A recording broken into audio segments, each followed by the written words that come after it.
The children's role in the war is not just to fight. Their role is also to serve as cooks, messengers, guards, and to carry ammunition. They are used to spy on the enemy and suicide missions. These are very difficult tasks for the children to complete. Children are used as soldiers and for other military uses because they are much easier to control and less likely to rebel against the ones forcing them to fight.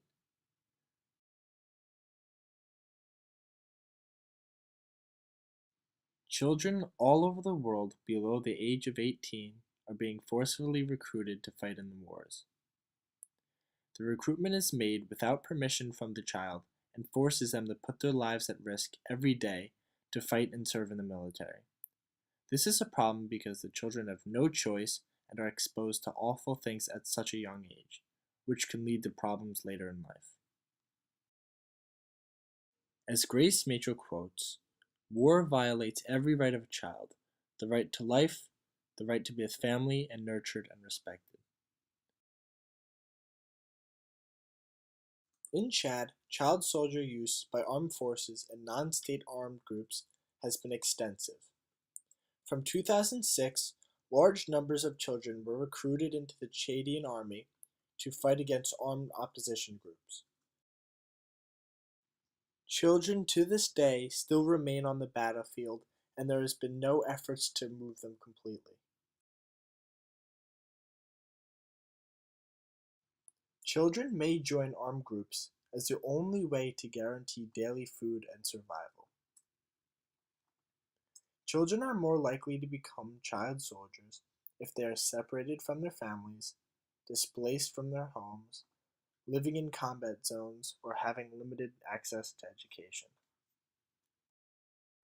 In some situations, the involvement of children in conflicts as soldiers may even be accepted or encouraged. Children may voluntarily take part in warfare, not realizing the dangers and abuses they will be subjected to. Most likely, these children are responding to economic, cultural, social, and political pressures.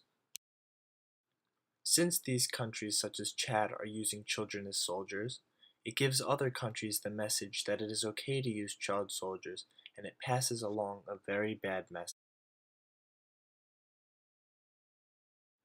This issue has never been solved, although organizations such as UNICEF are collecting money to raise awareness and try and get children out of war.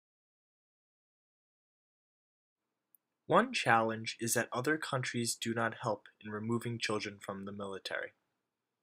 Since it does not affect people in other countries, they do not have a great motivation to help. They just ignore it and let someone else do it for them. These actions cause no one to be helping the situation. Another challenge is that Chad needs soldiers to fight in their Chadian army. The likelihood of it being solved is very low and will not be fixed anytime soon. This is due to the fact that other countries do not feel obligated to help. It doesn't affect them at all, so they do not feel the need to contribute in removing children from war.